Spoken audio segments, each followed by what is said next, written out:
atatya abazadde be newankubadde abooluganda lwe tassaamu kitiibwa kitaawe oba nnyina. Abazadde ekigambo kigazi kirimu basenga, kirimu bajjajja, kirimu bakizibwe, kirimu abakuza, kirimu abooluganda, kirimu taata ne maama. Taata ne maama ye climax. Naye omuntu bw'akunyumizanga sitole nga famire ye yonna tebakwatagana, tebakulima nti gwe alina DNA endala olina gy'omulaza.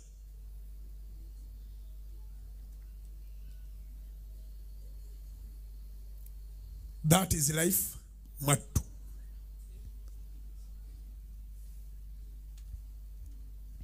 Muntu ateekwa okubanga waakiri talina busobozi, naye ng'ate famire agimanyi nti famire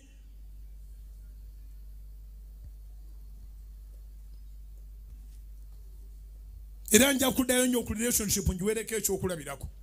Muntu omugamba ntwale wa nnyoko nagati tuwambulira mukazi oyo nga eyakuzaala bamuyita mukazi, eyakuzaala si mukazi, abakazi balala, eyakuzaala abeera maama.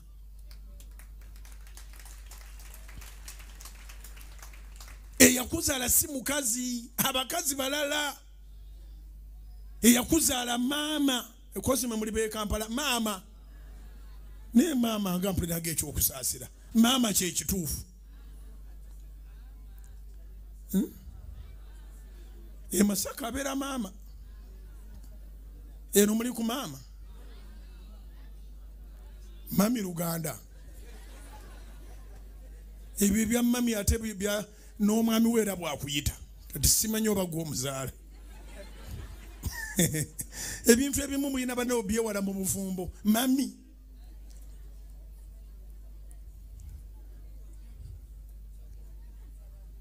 Okay. Naye weewalanga nnyo omuntu gw'ogamba naye tugenda labe ku taatawo. Tombulira kisajja. Takyamuyita na musajja. Omusajja ndowooza aba ali decent.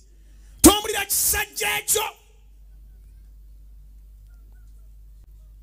Gwe tolina bw'olibeera musajja mu bulamu bw'omukazi atalina musajja gwe bayita kitaawe. Kimarking. You cannot be a man in the life of a woman who doesn't have that man that is a father. Oyo bambozi.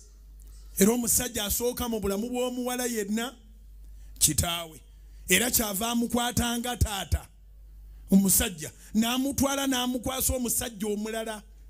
Era mu nfumbirigano entuufu ey'ekifirika taata omwana amutwalira taata w'omulenzi. Taata w'omulenzi yamugabira mutabani we. Amakulu gaakyo nti erudda n'erudda kuzaala.